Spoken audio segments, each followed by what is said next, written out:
What's up guys, Ash here and welcome to Advanced Combat Volume 3.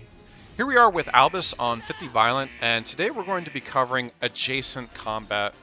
Adjacent Combat is one of the core melee concepts and unless you're a veteran there's a good chance you might not be practicing it in normal gameplay. So what I'm going to do is set up the assassin behind this enemy so we can take a closer look here. So if we perform a dashing attack with Wind Slash here, notice Albus has a 72% chance to hit.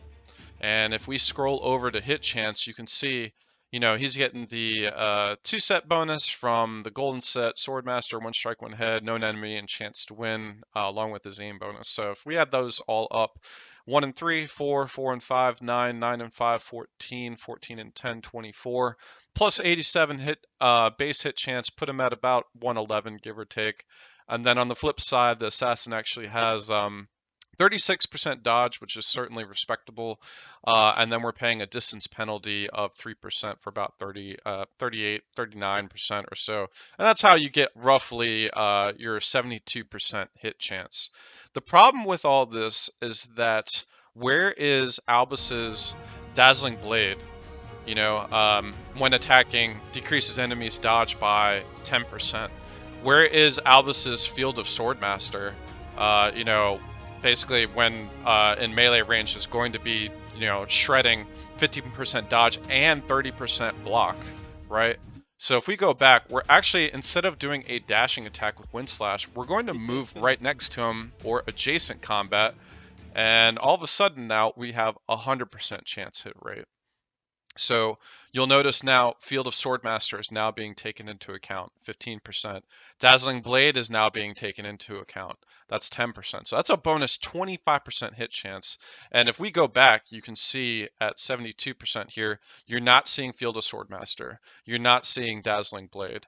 And on top of that, so at the bonus 25% that you're getting from both of these, this was from 72, remember, so that'll put him at 97. You're also not paying the distance penalty. So if we go back to the distance penalty of negative 3.2%, that takes that 97 and puts it at a perfect 100% hit rate. So this will make the difference of connecting on a target and not connecting, shredding block or getting blocked, and is absolutely fundamental to melee units. So what are the major takeaways from this? Number one, when attacking, you'll want to put yourself in positions where you move on first AP and then attack on second AP to get the most out of your masteries. Field of Swordmaster is one of the most powerful class abilities in this game, but you won't get any use out of it when having to dash to a target because you won't be incorporating adjacent combat. And then takeaway number two, characters with adjacent abilities are almost always melee archetypes.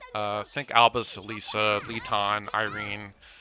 Here's a quick list of abilities that are commonly associated with adjacent combat. Think Albus's Great Swordsmaster, like we went over, Field of Swordmaster, Dazzling Blade. For Alisa, her White Knight class mastery, hand-to-hand combat, weapon return. Irene and Leton, martial artists, it's everywhere. So think the martial artist class mastery, wrestling, close combatant, shedding, strength absorption, and even on battle mage for Irene, magic absorption. There's some on Giselle. And of course, very common masteries that you would see for Forestallment, Overwhelm, Punishment. And here's also a quick list of abilities that are not commonly associated with adjacent combat.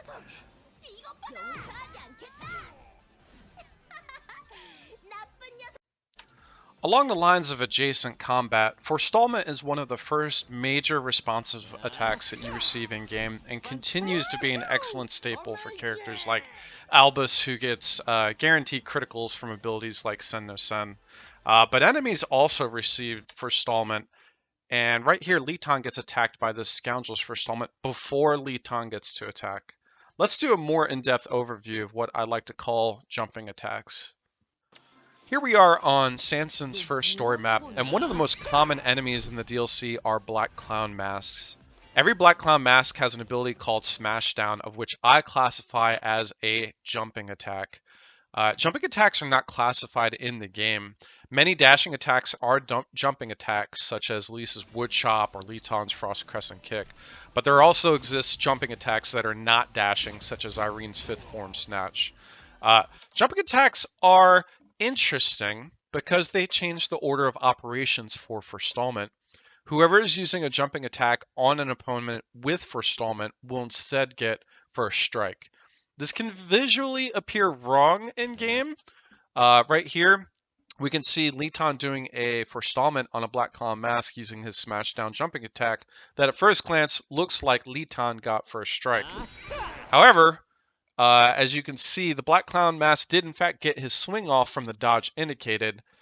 Had the Forestallment gone off first, he would have not even gotten that strike. On this next clown, you can see the collision effect generated based on the Black Clown's clenched fist. So even though you're hearing the Forestallment, you're seeing the Forestallment, make no mistake, if he had died to the Forestallment, this would not have been a block, if it didn't change the order of operations. And so you can see who's actually dealing the damage first, and that's always a jumping attack.